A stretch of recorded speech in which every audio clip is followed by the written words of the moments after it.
4절로 35절의 말씀입니다.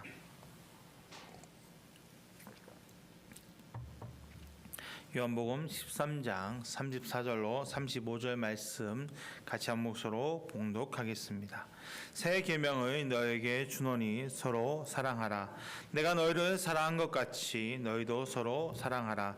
너희가 서로 사랑하면 이로써 모든 사람이 너희가 내 제자인 줄 알리라. 아멘.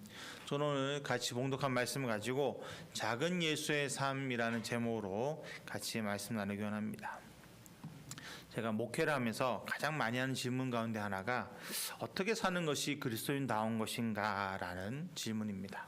근데 이것은 제가 목회자이기 때문에 던지는 질문일 뿐만 아니라 그리스도인이라면 누구라도 던져야 하는 질문일 것입니다. 그리고 답은 너무나 간단합니다. 어떻게 사는 것이 그리스도인다운 삶입니까? 답은 예수님처럼 사는 것입니다. 답은 알고 있지만 그 답대로 살아간다는 것은 너무나 어렵습니다. 처음부터 불가능한 것이었다면 부담도 없죠. 우리가 또 예수님처럼 살아. 그거는 있을 수 없는 말이야. 그건 있을 수 없는 일이야 라고 한다면 그냥 마음 편할 것입니다. 그런데 성경은 우리에게 예수님처럼 살아갈 수 있다라고 말씀합니다. 사도행전 11장 26절에 안디옥에 데리고 와서 둘이 교회 1년간 모여 있어 큰 무리를 가르쳤고 제자들이 안디옥에서 부려서 그리스도인이라 일컬음을 받게 되었더라. 그리스도인이란 단어는 예수 그리스도를 믿고 따르는 자들에게 붙여진 이름이라는 것입니다. 믿는 자들이 스스로 붙인 이름이 아닙니다. 안디옥에서 제자들이 예수님처럼 살아가는 모습으로 살아가니까 그 안디옥성에 있는 세상에 있는 사람들이 그들의 모습 보고 저들은 예수님을 따르는 자들이야, 저들은 예수님 믿는 자들이야 이러면서 그리스도인이라고 붙여줬다라는 것입니다. 세상이 인정한 이름 그리스도인이란 것이죠. 오늘날로 말한다면 니틀 예수가 그리스도인일 것입니다. 니틀 예수. 여러분 니틀 누구누구 그러면 니틀 선동열 니틀 누구누구 얘기하면 그게 무슨 의미입니까? 그 사람을 닮아가려고 또 그 사람을 닮았거나 그 사람처럼 되려고 노력하는 사람을 우리는 니틀 누구누구라고 말합니다. 순수한 우리말로 한다면 니틀은 작은이란 뜻이잖아요. 작은 누구누구. 다시 말해서 작은 예수란 예수님처럼 닮아가고 싶은 우리에게 붙여줘야 될 별명이라고 저는 생각합니다. 예수님을 닮고 싶은 사람들. 우리 그리스도인은 작은 예수가 되어야 합니다. 그렇다면 우리는 작은 예수로서 어떤 모습을 닮아가야 할까요? 예수님의 삶을 한 가지로, 한 단어로 정리한다면 무엇일까요? 바로 사랑입니다. 사랑. 예수님의 삶의 모든 모습 가운데는 사랑이 그 근본이었습니다. 그리고 그 사랑을 가지고 섬김과 겸손과 용서라는 세 가지의 모습으로 우리에게 보여주고 계십니다. 저는 오늘 이 세 가지 통해서 작은 예수로 우리가 어떻게 살아야 되는지를 나누기를 원합니다. 첫째로 예수님은 사랑으로 우리를 섬기셨습니다. 세상은 높아지는 것이 복이라고 그리고 성공이라고 말합니다. 그래서 어떻게 합니까? 세상 사람들은 남들에게 존경받고 인정받기 위해서 열심히 살아갑니다. 더 높은 자리를 올라가려고 합니다. 근데 예수님은 우리에게 뭐라고 말씀하십니까? 처음부터 섬기는 자가 높은 자라고, 섬기는 자가 이기는 자라고 말씀합니다. 마태복음 10장 25절 27절에 예수께서 제자들을 불러다가 이르시되 이방인의 집권자들이 그들을 임의로 주관하고 그 고관들이 그들에게 권세를 부리는 줄을 너희가 알거니와 너희 중에는 그렇지 않아야 하나니 너희 중에 누구든지 크고자 하는 자는 너희를 섬기는 자가 되고 너희 중에 누구든지 으뜸이 되고자 하는 자는 너희의 종이 되어야 하리라. 예수님 이 땅에 섬김받는 자리에 오실 수 있었습니다. 그러나 우리를 너무 사랑하셔서 섬김받는 자가 아닌 섬기는 자로 이 땅에 오셨습니다. 그래서 예수님이 이 땅에 오셨을 때 사람들한테 인정받지 못했던 어린아이들도 예수님은 섬기셨습니다. 마태복음 19장 13절로 15절에 그때 사람들이 예수께 안수하고 기도해 주심을 바라고 어린아이들을 데리고 오매 제자들이 꾸짖건을 예수께서 이르시되 어린아이들을 용납하고 내게 오는 것을 금하지 말라. 천국이 이런 사람의 것이니라 하시고 그들에게 안수하시고 거기를 떠나시니라. 마태복음 16장의 내용은 예수님이 배를 타고 요단강을 건넌 후 그곳에서 병자들을 고치시고 바리새인들의 질문을 들으시면서 그들에게 말씀을 증거하신 모습이 기록되어 있습니다. 그 직후 많은 사람들이 있어서 얼마나 혼란스럽겠습니까? 그리고 예수님이 강을 건너와서 쉬지도 않고 계속 병자도 고치시고 말씀도 증거하셨으니까 피곤하셨을 거라는 거죠. 조금 틈을 내서 쉬고 싶을 수도 있으셨는데 그때 안 그래도 정신없는데 부모들이 어린아이들 데리고 예수님 앞에 나옵니다. 예수님이 기도해 주셔서 이들이 복받기 원하는 부모의 마음으로 옵니다. 부모의 마음은 당연히 아이들이 축복받기를 원하는 것은 당연하겠지요. 그러나 제자들의 마음은 어땠을까요? 안 그래도 피곤한데, 안 그래도 혼란스러운데 어린아이들이 온다. 여러분 대부분 어린아이가 많다 그러면 혼란스럽다, 시끄럽다라는 생각을 가질 수밖에 없습니다. 조금 쉬고 싶은데. 아니 이 작은 틈에 좀 쉴 수도 있는데 왜 저렇게 부모들 정신없이 데려오지? 제자들은 그렇게 생각하고 꾸짖습니다. 그러나 예수님 어떻게 하십니까? 더 피곤한 분은 예수님이잖아요. 그럼에도 불구하고 예수님은 제자들을 다독이십니다. 어린아이가 오는 것을 막지 마라. 그리고 그 아이들에게 친히 안수해 주십니다. 여러분 이런 모습에서 우리는 예수님의 섬김이 어떠한지를 알게 됩니다. 여러분 세상에서는요, 내가 다른 사람들에게 좋게 보이기 위해서, 좋은 사람으로 이미지를 만들기 위해서 다른 사람을 섬기는 척 할 수 있습니다. 요즘 고급 레스토랑에 가면 어떻게 주문받습니까? 좋은 레스토랑 가면요, 서서 안 받습니다. 딱 무릎 꿇습니다. 내가 당신을 섬깁니다.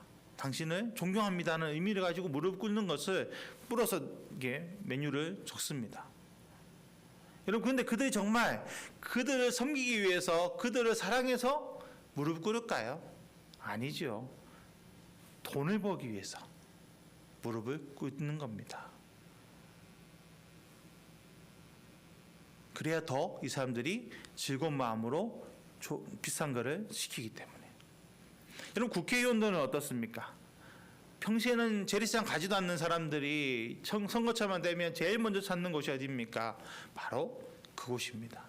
재래시장 가가지고 평소에는 그것도 보지 않은 생선 보면서 이거 좋네요 그러고, 만지지도 않은 사람들이 그 만지면서 좋다 그러고 막 그분들하고 악수하고.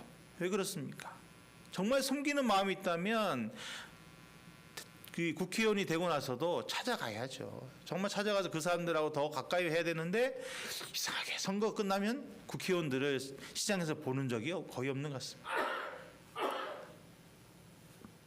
왜 그렇습니까? 자기들에게 자기가 이익을 얻기 위해서 그런 모습을 보인다는 겁니다. 그런데 이런 거에 우리가 비난할 수 없는 게 우리도 그런 삶을 살지 않습니까? 남들에게 좋게 보이기 위해서, 다른 사람들보다 내가 뭔가 더 얻기 위해서 우리는 섬기는 척하는 삶을 살아간다는 것입니다. 근데 예수님은 그러지 않으셨다라는 겁니다. 예수님의 섬김이 가장 잘 나타나는 장면이 어떤 장면입니까? 바로 세족식, 제자들의 발을 씻기신 모습입니다. 요한복음 13장 13절로 15절에 너희가 나를 선생이라 또는 주라 하니 너희 말이 옳도다. 내가 그러하다. 내가 주와 또는 선생이 되어 너희 발을 씻었으니 너희도 서로 발을 씻어주는 것이 옳으니라. 내가 너에게 행한 것 같이 너희도 행하게 하려 하여 본을 보였노라 라고 말씀하시면서 제자들의 발을 씻어주십니다. 예수님 당시 발을 씻는다는 것은요, 종이 주인의 발을 씻는 겁니다. 쉽게 말하면 낮은 자가 높은 자의 발을 씻어주는 거예요.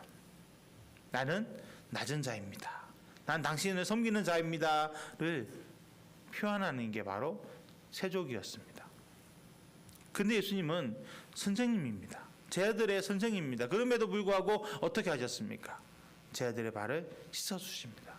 하물며 자신의 팔 가룟 유다의 발까지도 씻어주셨습니다. 왜 씻어주셨을까요? 그들을 사랑하셨기 때문입니다. 그리고 제자들 떠나기 전에 그들이 어떻게 하면 복받을 수 있는지를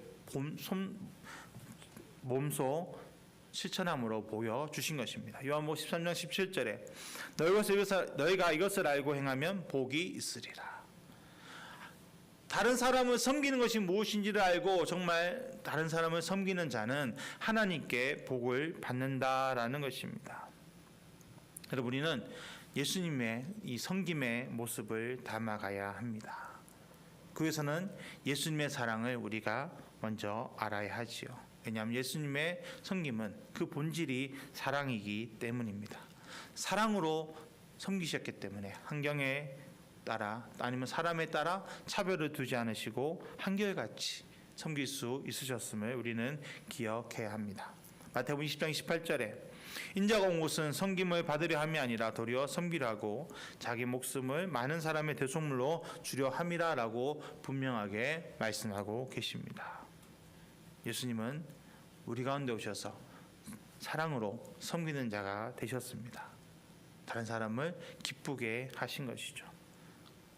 작은 예수인 우리도 이처럼 사랑을 가지고 다른 사람을 섬길 수 있어야 될 줄 믿습니다. 내 힘으로는 할 수 없습니다. 하나님의 사랑, 예수님의 사랑이 내 안에 넘치면 가능합니다.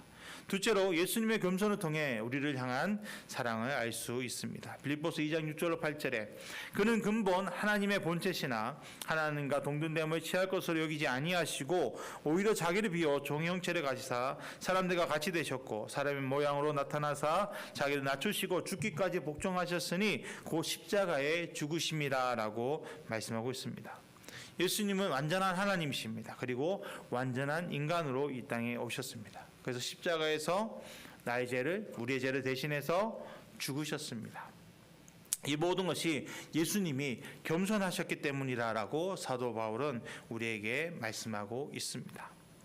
이 말씀 통해 우리는 겸손이 무엇인지를 알게 됩니다. 겸손은 나를 비우고 나를 낮추는 것입니다. 여러분, 보통 사람들은 채워지기 원하고 높아지기를 원합니다. 그런데 어떻습니까? 사랑하는 사람 앞에서는요, 나를 채우기보다는 그를 채우기 원하고 내가 높아지기보다는 그 사람이 높아지기를 원한다는 것을 우리는 알고 있습니다. 사랑하는 사람이 내 앞에 있고 그 사람이 뭔가 필요하다 그러면 내가 있는 것을 다 주게 됩니다. 할아버지 할머니들이 손주들 보면 어떻게 합니까? 없는 그 삼짓돈 어떻게든 다 꺼내가지고 손주들한테 주잖아요. 그것이 바로 사랑하는 사람의 모습입니다. 예수님도 마찬가지셨다는 겁니다. 우리를 너무나 사랑하셔서 우리 때문에 이 낮고 낮은 자리에 오셨고 우리 위해서 그 십자가의 죄를 십자가로 지고 우리의 죄를 담당하셨다라는 것입니다. 자기를 비우시고 죽기까지 낮추셔서 우리를 구원해 주신 것, 그것이 바로 예수님의 겸손의 모습입니다. 예수님의 겸손도 사랑의 결과입니다. 우리 사랑하셨기 때문에 낮아지신 거죠. 그 사랑을 우리는 받고 있습니다. 그렇기 때문에 우리의 삶에도 겸손이 필요합니다. 우리가 자신의 권리만을 주장하는 것이 아니라 예수님처럼 낮아질 때 하나님께서 우리를 높여주실 것을 믿어야 합니다. 야고보서 4장 10절에 주 앞에서 낮추라 그리하면 주께서 너희를 높이시리라. 하나님의 뜻을 이루기 위해서 예수님이 자기를 낮추셨던 것처럼 우리도 이 땅을 살아가면서 하나님을 위해서 나를 낮추는 겸손의 삶을 살아야 합니다. 하나님의 뜻에 모든 것을 맡겨드릴 때, 하나님만 바라보고 나아갈 때 하나님께서는 모든 것을 합력해 선을 이루어 주실 것입니다. 마태복음 8장 20절에 예수께서 이르시되 여우도 굴이 있고 공중의 새도 거처가 있으되 인자는 모래둘 곳이 없다라고 예수님 말씀하십니다. 예수님이 이 말씀하신 이유가 무엇일까요? 원망과 불평의 말이었을까요? 그렇지 않습니다. 마태복음 8장 19절에는 서기관이 나와서 이렇게 말합니다. 선생님이여 어디로 가시는지 저는 따르겠습니다라는 고백이 나옵니다. 그때 예수님이 오늘 말씀, 아까 20절 말씀하셨던 거예요. 나는 머리 둘 곳이 없다. 그만큼 예수님은 아무것도 없는 소유가 없는 무소유의 삶을 살아가셨다는 겁니다. 왜 그랬을까요? 그만큼 하나님의 뜻을 이루기 위해서 내 것이 없다라는 말씀을 하신 겁니다. 그런 삶을 너도 살아갈 수 있느냐라고 그 서기관에게 말씀하신 거예요. 그 예수님을 찾아왔던 젊은 부자, 그 사람은 어떻습니까? 모든 것을 팔아 나눠주고 나를 쫓으라 할 때 그는 말씀 뭐라고 되어 있습니까? 재물이 많음으로 근심하며 갔다라고 기록되어 있습니다. 그리고 예수님 뭐라고 말씀하십니까? 낙타가 바늘기에 들어가는 것이 부자가 천국 들어가는 것보다 쉬울 거다. 그게 무슨 말입니까? 나를 낮추기가 쉽지 않다는 거예요. 움켜잡는 것, 하나님에서 놓으라 할 때 여러분 놓으실 수 있습니까? 쉽지 않습니다. 더 움켜잡으려 하지 여러분 우리는 쉽게 내어놓으려 하지 않는다는 겁니다. 근데 우리 안에 사랑이 있으면, 하나님의 사랑이 넘치면, 하나님이 나를 사랑하시고 나를 인도하시고 모든 것을 합력해 손을 이룰 것을 믿으면 우리는 모든 것을 내려놓는 겸손의 삶을 살 수 있다라는 것입니다.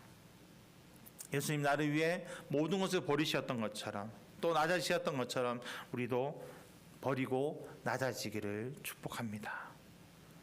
여러분, 교만은 패망의 선봉입니다. 교만은 하나님과 멀어지게 만드는 것입니다. 그렇기 때문에 교만이 아닌 겸손의 삶을 살아가셔서 더 하나님과 가까워지시고 하나님이 우리에게 허락하신 모든 것을 받아 누리시기를 축복합니다. 하나님 후보시면 내가 붙잡고 있는 것도 날아갑니다. 내 거라고 자랑할 수 없어요. 다 하나님의 것입니다. 그러니 우리 하나님 앞에 겸손히 낮아져서 하나님 당신의 뜻대로 행하시옵소서. 나는 아무것도 아닙니다. 나는 이미 죽었습니다. 하나님이 나를 붙잡아서 인도하십시오. 나는 그 인도하신 대로 따라가겠습니다. 고백을 할 때 우리는 작은 예수로서의 삶을 살 수 있을 줄 믿습니다. 마지막으로 예수님이 행하신 용서도 사랑이 있었기에 가능했음을 우리는 알아야 합니다. 베드로전서 4장 8절에 무엇보다 뜨겁게 서로 사랑할지니 사랑은 허다한 죄를 덮느니라라고 분명하게 말씀하고 있습니다. 사랑하면 어떤 사람이든 어떤 죄든 용서할 수 있다라는 것입니다. 어느 날 베드로가 예수님을 앞에 나와 얘기합니다. 나에게 죄를 범한 형제를 몇 번 용서할까요? 베드로 입장에서는 정말 많이 용서한다는 생각으로 7번 하면 될까요? 라고 예수님 앞에 질문합니다. 보통 사람은 7번 용서하기도 힘들지 않습니까? 근데 그 말을 들은 예수님이 잘했다라고 칭찬하지 않으시고 베드로에게 이렇게 말씀하십니다. 마태복음 18장 22절에 예수께서 이르시되 내게 이르노니 7번만 아니라 7번을 70번까지라도 할지니라. 여러분, 누군가가 나에게 잘못할 게 몇 번 정도 잘못할 수 있을까요? 뭐 많이 한 사람은 뭐 많이 할 수도 있겠지만 보통은 한 몇 번은 안 못합니다. 왜냐하면 그 사이에 서로 그 사람이 떠나가든지 관계가 흐트러지든지 하게 되죠. 근데 그 사람을 7번이나 용서한다 그러면 완전히 이거는 완전히 끈끈한 관계가 될 수도 있지요. 근데 예수님 뭐라고 말씀합니까? 7번씩 70번 490번이라도 용서해라. 아무리 나에게 죄를 지어도 490번이나 죄를 지을 사람이 있겠습니까? 그나마 이거는 내 형제에게 형제가 나에게 잘못했을 때 용서할 것에 대한 말씀이라면 예수님은 더 우리가 이해할 수 없는 말씀하십니다. 누가복음 6장 27절 29절에 그러나 너희 듣는 자에게 내가 이르노니 너희 원수를 사랑하며 너희를 미워하는 자를 선대하며 너희를 저주하는 자를 위하여 축복하며 너희를 모욕하는 자를 위하여 기도하라. 너희 입뺨을 치는 자에게 젖밤도 돌려대며 내 겉옷을 빼앗는 자에게 속옷도 거절하지 말라. 원수를 용서하라. 그냥 용서만 해라가 아니라 원수를 사랑하랍니다. 사랑하라. 나에게 악하게 한 자를 선하게 대접하라. 이것이 가능할까요? 보통 사람은 할 수 없습니다. 그러나 십자가의 사랑, 예수님의 그 십자가 사랑을 경험한 그리스도인이라면, 작은 예수라면 할 수 있다는 것입니다. 왜냐하면 내가 사랑하고 용서하는 것이 아니라 예수님의 그 십자가의 은혜가, 그 사랑이 나를 용서하고 사랑할 수 있도록 만들어 주시기 때문입니다. 왜냐하면 예수님은 이미 십자가에서 그 모습을 우리에게 보여주셨습니다. 자신을 채찍질하고 조롱하고 십자가에 달리게 했던 그들을 향해서 아버지, 저들의 죄를 사하여 주옵소서. 저들은 하는 일을 알지 못합니다. 그 십자가의 고통 가운데서 예수님은 그들을 향해 자기를 조롱하고 자기를 매단 그들을 향해서 용서하셨습니다. 그리고 그들을 사랑하셨습니다. 예수님 안에 넘치는 사랑이 있었기 때문에 가능했다는 것이죠. 근데 그 사랑이 지금 나에게 흐르고 있습니다. 그러니 우리는 어떻습니까? 우리가 정말 작은 예수 그리스도인이 된다면 참된 그리스도인이 된다면 용서하고 사랑할 수 있습니다. 또한 자기를 부인하고 도망간 베드로를 예수님 찾아가셔서 어떻게 하십니까? 용서하시고 그를 사랑하셔서 다시 일으켜 세우셔서 교회의 든든한 반석이 되게 하셨습니다. 여러분, 용서는 단순한 감정의 문제가 아니라 신앙의 문제입니다.